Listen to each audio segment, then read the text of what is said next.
This is Jeremiah. We're going to head back to, this is 50 something, I forget my own numbers here.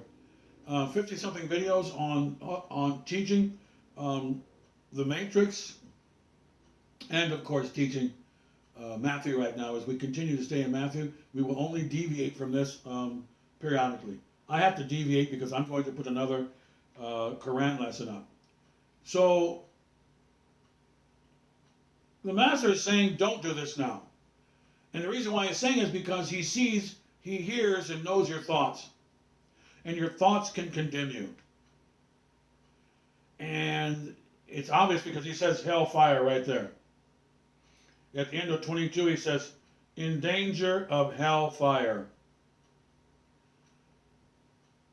Now, most of you out there, if not all of you who listen to my videos, you don't hate people without a cause. So this is something for a warning to the Pharisees and the people out there who are hating God and hating Christians and hating people for no reason.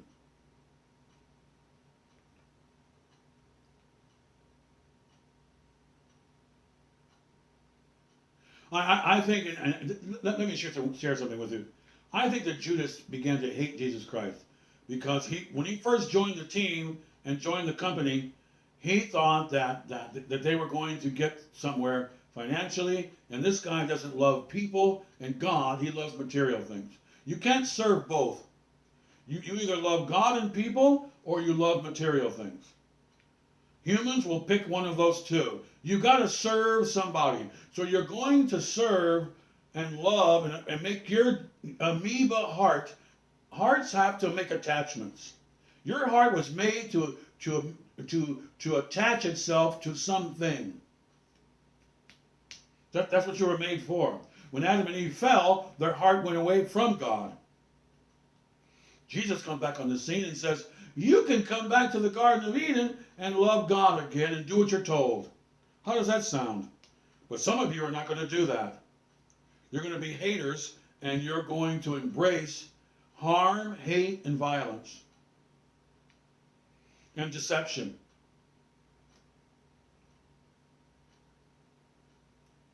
And you're not going to be charitable, which is another word for agape. You're not going to be a giver. You're only going to give when you get something in return. That's why a lot of people go to TV preachers, because they don't like the idea of giving to God or giving something without getting something back right now for their pleasure. And that's called a what? A loser. Who will only participate in things where there's something for them in return. That's why TV preachers and people who are modern and throughout time, immemorial, they will say, they won't quote Luke chapter 6 where the master says, give expecting nothing again in return. They won't quote Matthew 6 here, lay not up for yourselves treasures on earth. They won't do that. Because that's exactly what they want to do, is lay up treasures on earth. He said, do not lay up treasures. And they come on TV and say, I'm laying up treasures on earth.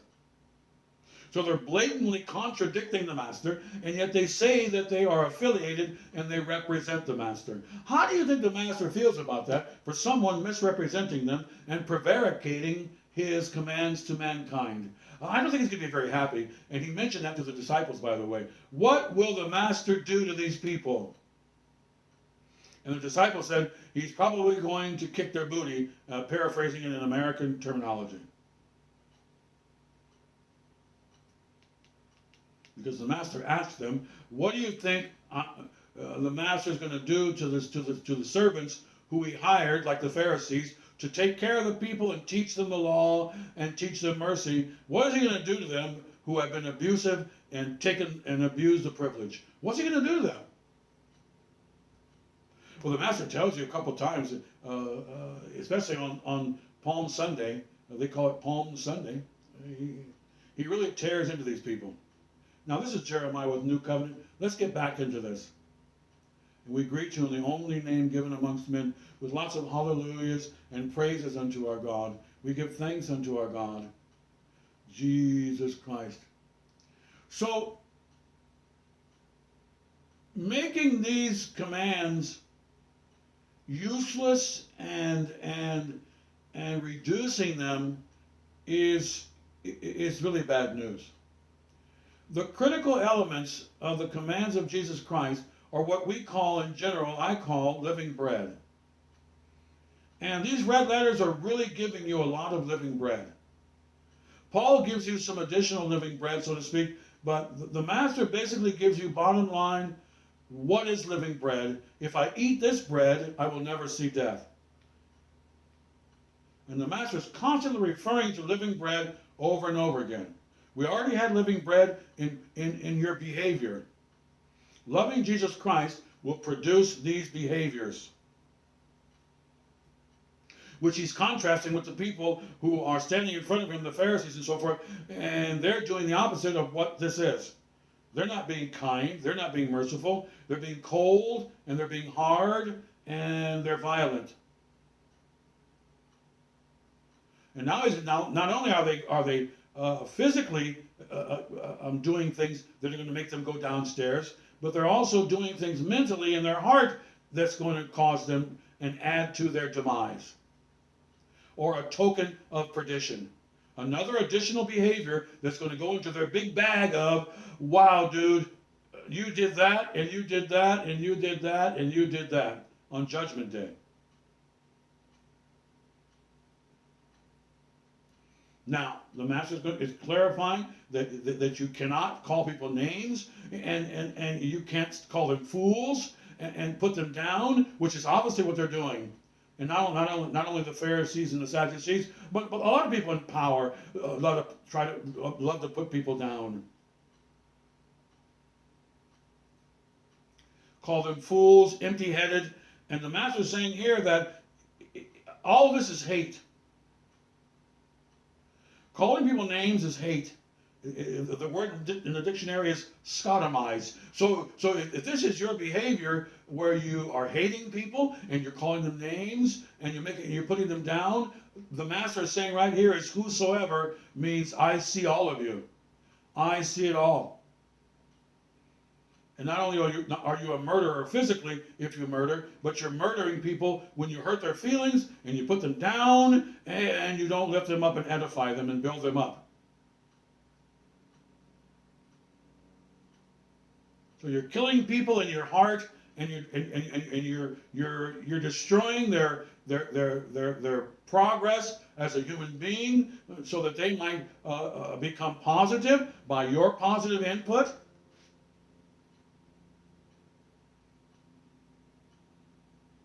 And these people are also standing in the door because they're blocking the gospel. This gets pretty deep. I'm going to stop right there with the Pharisees pertaining to you're going to have to do better than these people here. He just gave you the behavior of people who are doing better. Now he's going to repeat it again. This time he's going to say that the people who are specifically hanging around here, who are supposedly the leaders, they are the problem here in many ways. In other words, it's okay for you to preach the law like they are, but I don't want you to do it the way they do it. The law that they're teaching is still good. I'm not here to nullify the law. I'm here to clarify that the law is something that you're going to have to handle carefully. You don't use it as a nightstick of a police officer. You don't use that. That's not what the law is for.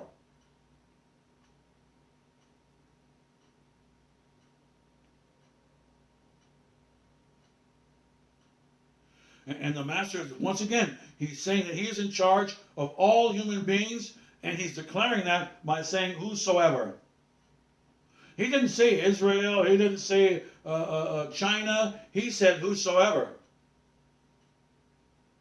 Very significant. Let's get into the emotional love aspect of this, and then we're going to move on. The emotional love, caring aspect of this is absolutely mind-boggling. Because the Master is saying that the law is good, which is You have to obey the law. Now he's saying that the law is good, but you don't have to be perfect at obeying the law. That's what Paul says, the same thing. That the law is very, very, very good because the law is holy. But fortunately for Christians, you don't have to be perfect at obeying the law. And that's called grace to you. And mercy to you. But the Lord is mentioning that people who are not saved and who have not repented, everything they do is on record, and when they're hating people and putting people down, it's going down on your record. And it's putting you in a position of being in danger of hellfire. This is bottom line stuff here. And not only is he revealing that he is the sheriff in town, in every town, and that he is keeping track of everything people think about, it's on record. And he's saying that I see everyone, and also he's saying something that I want to talk about just for a few minutes, which is he's saying that he's a very, very caring God. Stop right there. This is huge right here. Well, the master's not tooting his own horn here, but he's saying that he is absolutely caring. This is ginormous. If you're paying attention to the simple grammar here, he's saying people who call people fools, people who put people down, hurt their feelings, and so on, people who hate people and who are giving them a mean look, and they're not loving them and caring for them and helping them, which is what the Beatitudes really are, that you're toast.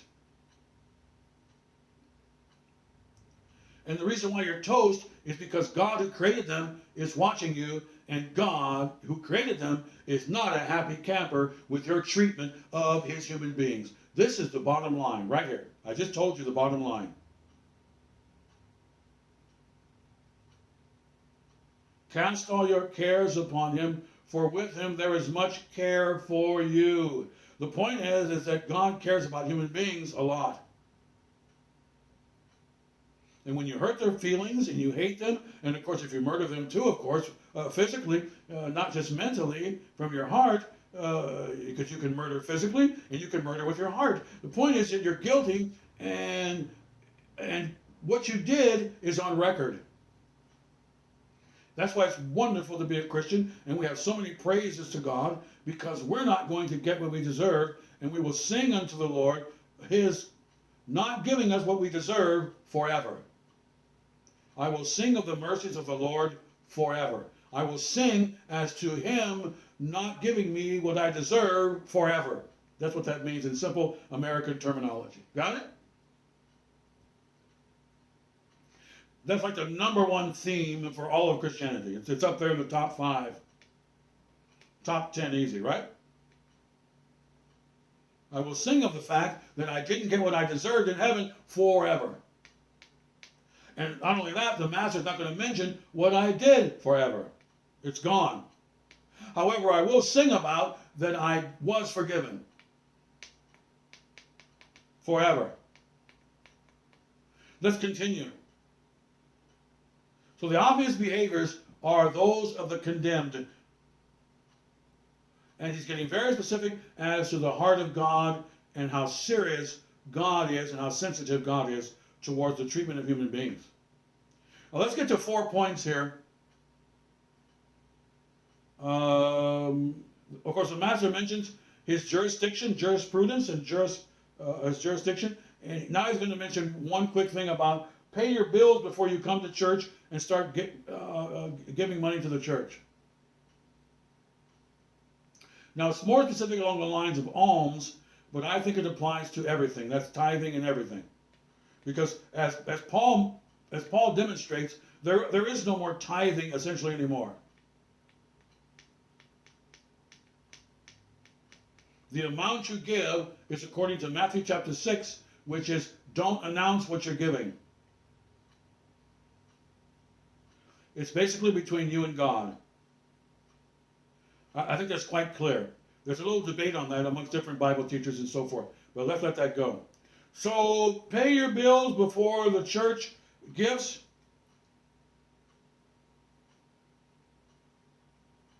Now let's get to number one. Number one is, don't look at a woman to want her. You're committing adultery.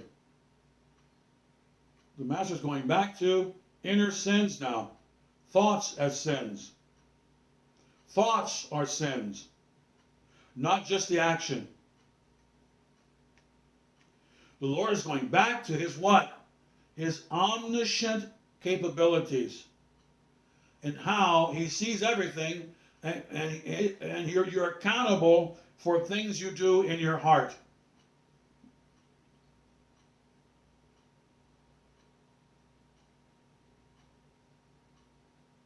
Hate is murder. Pay your bills. People's feelings are very, very important to God. Now we're going to get to adultery. Adultery is still adultery just by looking.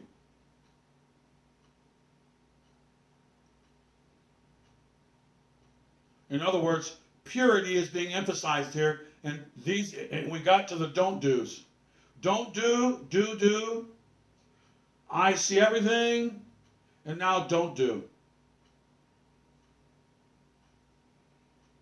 Don't go around looking at women and so forth. If you're a husband and to a wife, to the men, corresponding. And now the Master's going to go to something else, which is marriage, divorce, and remarriage. I have a lesson on that online right now. I may have to give that its own category later on. Pardon me. I may have to give that and present that into its own category. I have a marriage lesson online right now, on my previous channel too.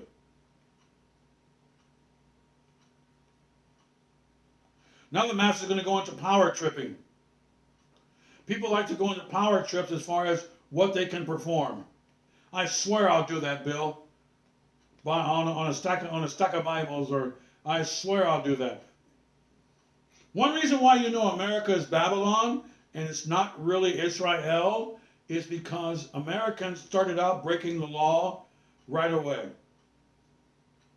When you go to court, you swear on the Bible. Jesus said, "Don't swear." So why did they make you swear on the Bible? It means that this is not God's country.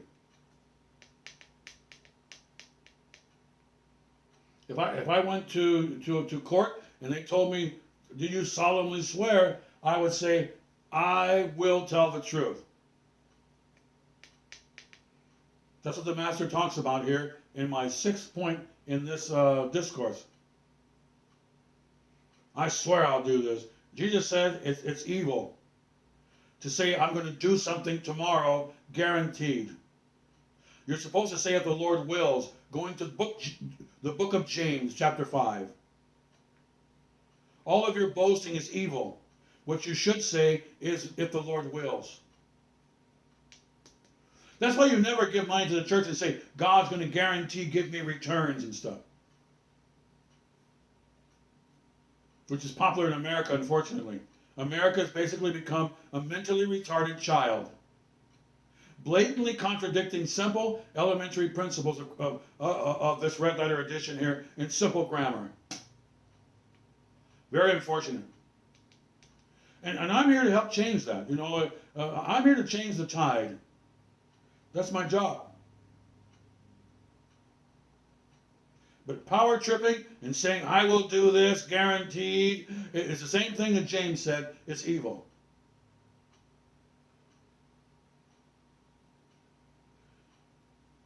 You have to be careful saying what God's going to do for you.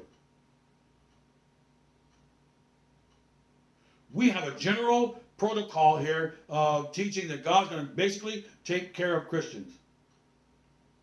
We get that from the next chapter in this book. He takes care of birds. You're more valuable than birds. He's going to take care of you. You're loved by Jesus Christ. That's a general principle. So there's no need for you to go into, I swear I'll go get a job. I swear I'll do the best I can. I'm Sir Galahad, you know. I will, Sir Lancelot, perform Sir George's defending of Goldilocks in the castle. I will do this, and by my own effort, I will get the job done. This is all evil. If the Lord wills, James says, we will do this, and we will do that.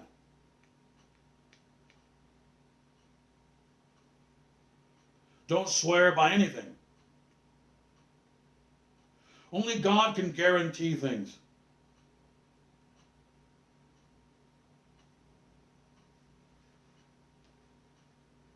Yes or no, I'm going to do that. If I went to court, they asked me to solemnly swear, I would say, I will tell you the truth. They might tell you to say, yes, I do swear. You're not supposed to do that. You're not supposed to call a judge, Your Honor. Technically, only Jesus gets honor.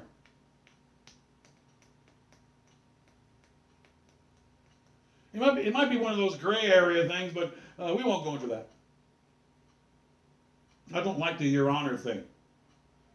All stand up and rise stuff. I think it's all tied into Babylon. And I think it has a lot to do with the Catholic Magna Carta and the Pope and so forth.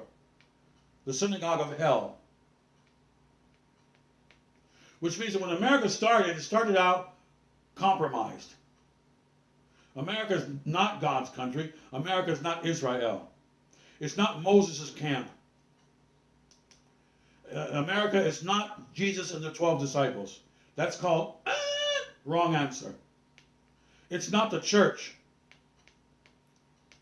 Now, they have been a big part of supporting the church in many ways, the Constitution, and we're happy about that. And we are patriotic on that level. But for a country to start out with 50% of the senators pro-slave and the other 50% not pro-slave is wrong from the jump. Thomas Jefferson has slaves. His buddy Matthew Howard has slaves. I don't know if Samuel Adams and his family had slaves. I don't know. But the point is that the country started out on the wrong foot. But does that mean that the Constitution and what they established is worthless? That's not the point. The Your Honor stuff and all of these things are bad. Jeremiah, are you patriotic? You better believe I'm patriotic. But I'm also intelligently patriotic. One of my favorite lines in a movie, I might watch that movie tonight, is In Harm's Way with John Wayne. John Wayne has to give a speech because he becomes a 4-star general in a novel there about World War II, and it's a horrible movie when they show the people being bombed. It's absolutely horrible. It's hard to watch. But his speech was, which goes to show you that Americans are not that lame. Getting a C in the class or a B in the class, which Americans, some Americans get an A in the class of intelligence. But if this movie, they get a B in this class. They get a B in the class of logic because one gentleman in the movie, the son of the general, the admiral rather, the son said that this war was basically promoted by the administration. Is that true? Yes, it is. Unfortunately, the American administration and the White House kind of egged Japan on a little bit. Just as Lyndon Johnson basically started the Vietnam War by attacking the communists in North Vietnam promoting them and egging them on. That's all in the history books. Then later on in the movie, when Mr. Wayne gets his accolades from his buddies, fellow generals and so forth, he gives a speech and he says, I want to give a toast to everything good in America.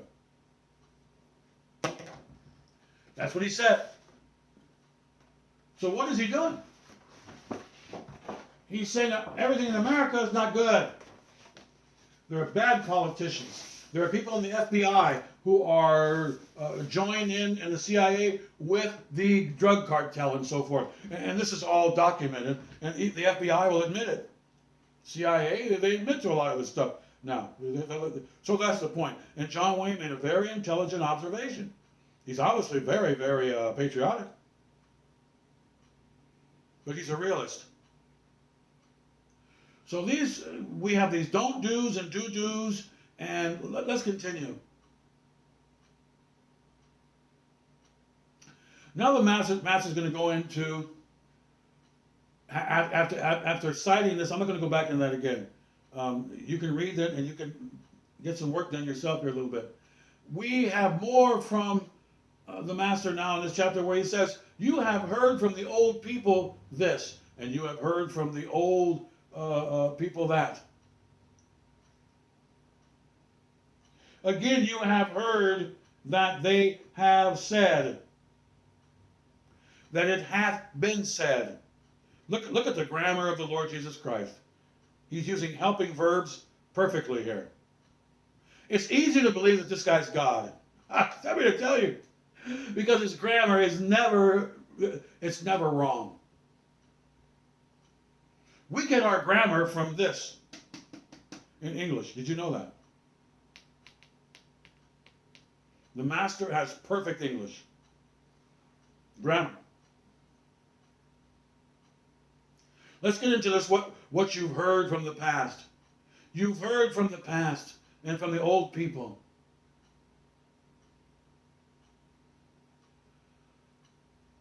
This and this and this. But I say unto you, meaning on the contrary. Now, is he negating everything that was said in the past? No. He's clarifying it for today. It had its time. The law had its purpose back then. But now the law has its purpose and it's being changed. It's being revised so that we know how to handle the law, whereas we don't beat people up with it and we don't misuse the law. Because the law is still very, very, very good. It's purity for mankind. Boots on the ground. I'll never commit adultery. That's good. That's pleasing God, and that's a holy life in general. That's the point. So these behaviors, God's going to identify Jesus Christ.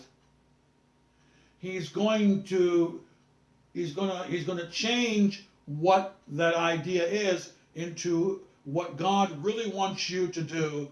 And it took 4,000 years for Jesus Christ to show up and to tell you really what he wants you to do in clear red letters here as to what the precise idea is for you to think about. That's what's going on here.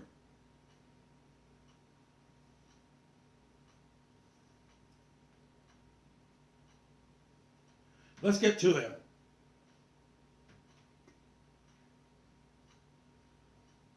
You've heard that it was written, an eye for an eye and a tooth for a tooth. But I say unto you, I'm going to change that. Now it's love your enemies. What? Yes, sirree. Now it's turn the other cheek. So now Christianity is presenting pacifism. I'm going to teach on pacifism in about a half hour.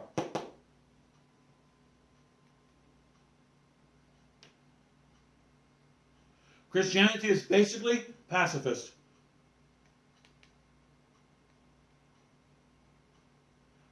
The next one is love your neighbor and hate your enemy. No, love your enemy. Do good to them, bless them. If they need water, give them water. So now we're finding out the true brain of God now and what he really wants you to do and how loving and how forgiving and how he really is. You might get confused with the Old Testament, but now we're finding out the exact representation, the exact effulgence of Father God through his Son right now, and it's awesome. It's really awesome because we've already talked about how sensitive he is. Now he's talking about how pacifist he is. He doesn't really want to hurt anybody, and then after that, now he's going to get into, wait a minute, if someone says they're your enemy, go up to them and tell them I love you and I want you to get saved.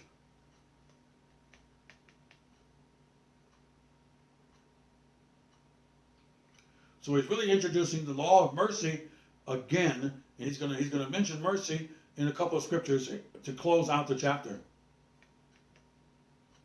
Because now we're looking at how you are to be merciful by letting someone strike you on the cheek, someone who calls you, you're my enemy.